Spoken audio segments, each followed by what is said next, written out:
দীর্ঘ এক যুগ পর সপ্তম অ্যালবাম মাওলা নিয়ে নতুনভাবে আত্মপ্রকাশ করেছেন দেশের জনপ্রিয় কণ্ঠশিল্পী বালাম। শনিবার সন্ধ্যায় রাজধানীর বনানীর এক ক্লাবে বসে তার মাওলা শিরোনামের গানটির টিজার উন্মোচন ও প্রকাশনা উৎসবের জমকালো আসর। কয়েক বছর ধরে বিচ্ছিন্নভাবে একক গান প্রকাশ করলেও এবার একটি সুসংগঠিত অ্যালবামের মাধ্যমে দর্শকদের সামনে হাজির হয়েছেন বালাম। মাওলা গানের গীতিকার রশিদ নিউটন নতুন অ্যালবাম নিয়ে বালাম জানান, এতে রয়েছে নতুন ধাঁচের কিছু গান, যেখানে প্রেম, জীবনবোধ আর সময়ের নানা অনুভূতি সুরের মূর্ছনায় ফুটিয়ে তোলা হয়েছে।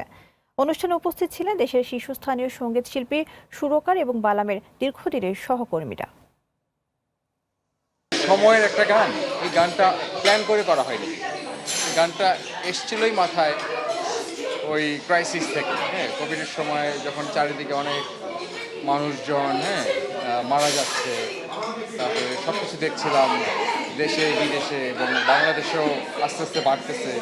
আমারও না একটা শর্ট টাইমের জন্য অনেক ভয় লাগতেছে। ওই ভয় থেকে হঠাৎ করে যে বের হইলো আমার মুখ দিয়ে লাইনটা মাওলা মাওলা মাওলা বানাবে, এই শব্দটা দিয়েই মনে হলো যে এটা দিয়ে জার্নি শুরু।